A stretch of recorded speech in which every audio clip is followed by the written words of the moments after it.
I'm Bev Adams. I'm an independent demonstrator with Stampin' Up! I'd like to show you this card today. It uses a technique called the eclipse technique.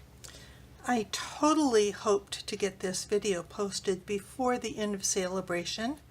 I did use a Celebration stamp, and if you got Amazing You, then you could certainly use this one. But this card could really use any flower image, and I'll have a list of current products that would be great for this. I'm also using the Celebrate You Thinlits. This was also a Celebration item. It will be in the annual catalog. If you didn't get Celebrate You Thinlits during Celebration and you would like to make it soon, perhaps you have another Thinlit that has a word on it that you would like to use.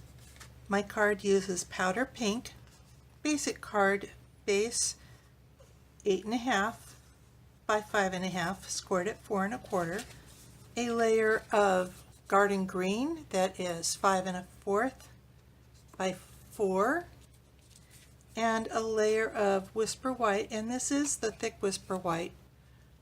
This is 5 by 3 3/4.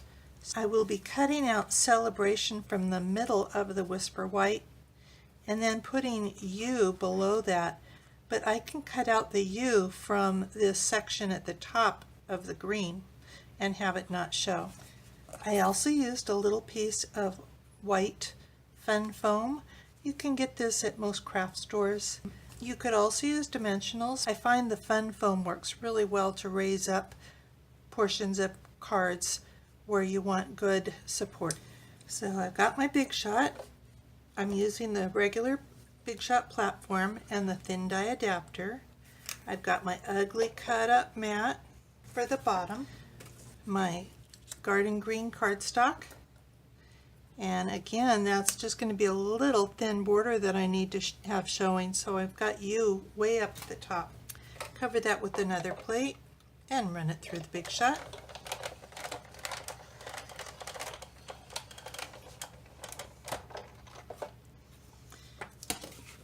And this pops out really easily. And while I've got the Big Shot out, I'll cut out U and Celebrate from the fun foam. This fun foam is thicker than cardstock, but it seems to cut out very nicely. You will have to poke out the middles of the letters. I will be stamping this flower 3 times on the Whisper White cardstock. There's a couple of ways you can get 2 colors. This is the Berry Burst marker, and you will get the whole set of in colors for the markers. And if you hold the marker way down on the side, it's really easy to color this in.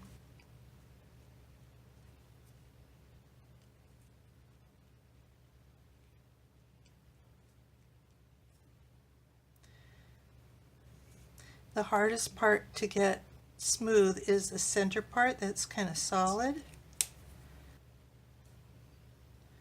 Then I'm going to color the leaves in with the garden green marker. You really only need to be careful right where the leaves practically touch the flower. And if you take a long time to color, the ink might dry off, so you can give it the breath of life by just breathing on it. I want some flowers in the middle, so I'll put this flower on the side.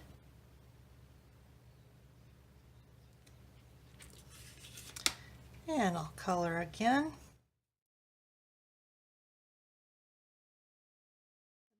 The moistness of your ink depends on how juicy your pen is, how dry your weather is, and how fast you color. So you can kind of see if it's still shiny.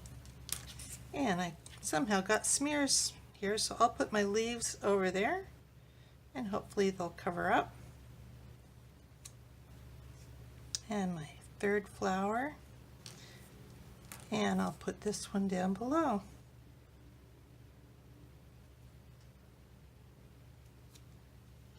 Bringing my Big Shot back in, I'm going to put Celebrate just right in the middle, not paying any attention to where the flowers or the leaves are whatsoever.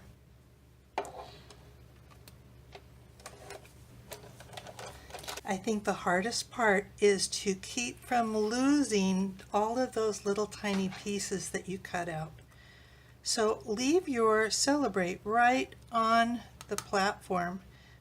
Look for any pieces that might be missing. I've got the E here. You are going to want every little tiny piece of that. And I am already ready to assemble my card. I'm going to be needing teeny bits of glue, and I found that the multi-purpose liquid adhesive is really the best glue for this. I'm just going to adhere my garden green layer.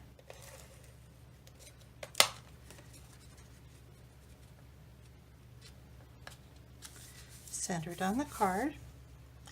And then I'm going to carefully pick up the outside part of this. Again, leaving this on the plate so that I don't lose any of those tiny pieces. I'm going to adhere this piece over the garden green, but I do want to put adhesive on all these parts that might pull up. Now I see a little bit of adhesive that has oozed out. That's okay. But the first thing I want to do is remove just the words without those little pieces. And I want to set this in here. I don't really want it to adhere just yet, but I want to put those little pieces in the openings. And so I'm using this as puzzle pieces. There's a couple of bits that are really nice and large that are easy to put my glue on. And I am going to use tweezers to help me out with those.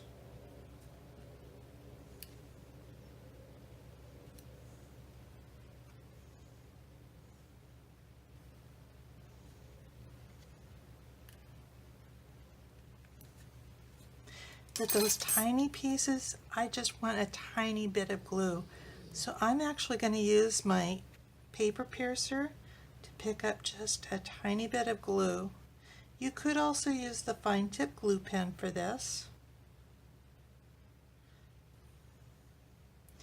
but you need those little bits in the center of the E. There's 3 E's, the L, and this little center of the cursive R. If you use a tiny bit of glue on your piercer, you can actually use that to pick up your pieces and place them where they belong.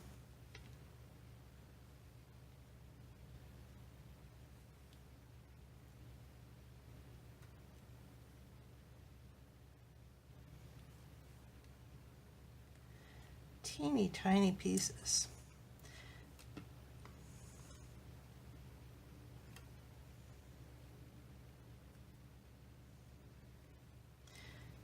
And then carefully lift up your word, making sure those pieces get left where they are.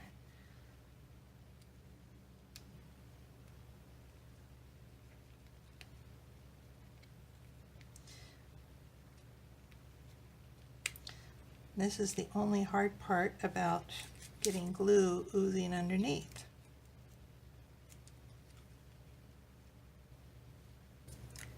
Now I'm going to put some glue in the word, and I don't have to be as careful anymore.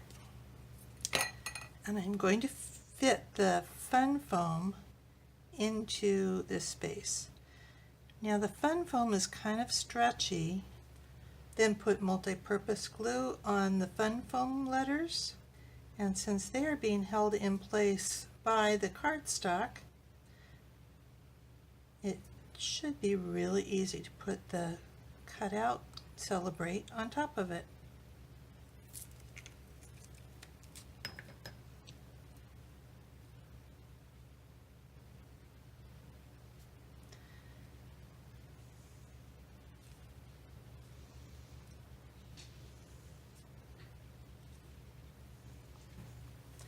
This is nice and bulky, so I don't have too much trouble adhering these.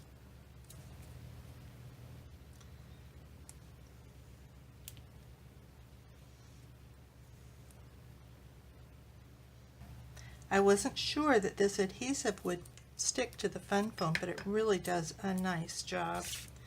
And so U goes down below. I did get some goobers over here. I bought this sand eraser at Amazon. If you just get a little bit of ink on your cardstock, it will get rid of most of it. You are actually sanding the cardstock, so the texture will be affected, and so if you stamp over it, it might show. But if you're just sanding solid cardstock, it doesn't show. You could leave the card like this, but I'd like to add a little bow.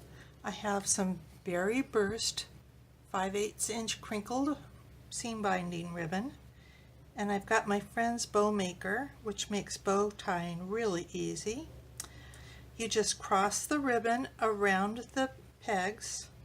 The one that's going over goes under and through, and then you just pull it in the front and tie a knot. Now I still use my third hand. Makes it easier for me to tie that knot.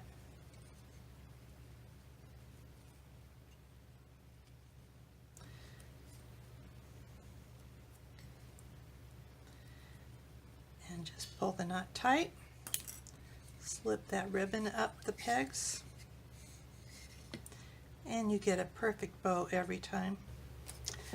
I'll put this bow on with a glue dot.